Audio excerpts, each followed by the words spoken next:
പുറമേ നിന്ന് നോക്കിയാൽ വടക്കൻ മലബാറിലെ പഴയ തറവാടുകളെ പോലെ തോന്നും. അകത്ത് കയറിയാൽ തച്ചുശാസ്ത്രത്തിന്റെ വിസ്മയം കാണാം.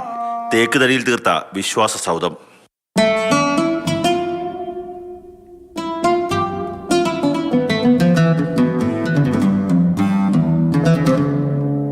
ഹിജറ വർഷം 683 പള്ളിയുടെ നിർമ്മാണം പൂർത്തിയാക്കിയത്.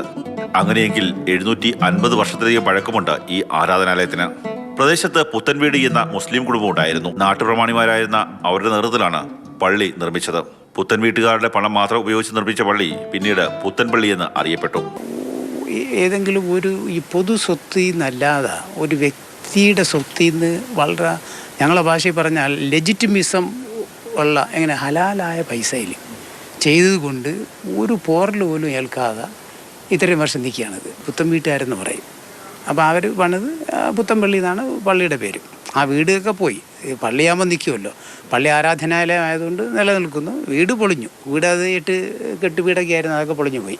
അപ്പോൾ അവർക്ക് അന്ന് ഈ രാജഭാഷ കാലത്ത് വർക്കല മുനമ്പ് മുതൽ മയനാട് വരെയുള്ള ജോനക വംശത്തിൻ്റെ ഒരു നാടുവാഴിത്വം കൊടുത്തിരുന്നു. അപ്പോൾ അവരന്ന് സമ്പന്നരായിരുന്നു.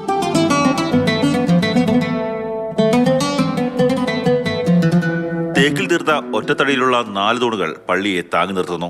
കമാന രീതിയിലുള്ള 39 കിളിവാതിലൂടെ കടൽക്കാറ്റ് അങ്ങനെ ഇടതടവില്ലാതെ കയറിയിറങ്ങും.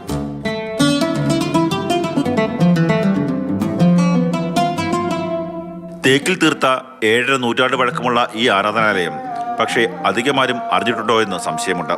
അറിഞ്ഞവരാകട്ടെ പുണ്യ റംസാൻ മാസം ഒരു തവണയെങ്കിലും ഈ പള്ളിയിലെത്തി പ്രാർത്ഥനയിൽ പങ്കെടുക്കും.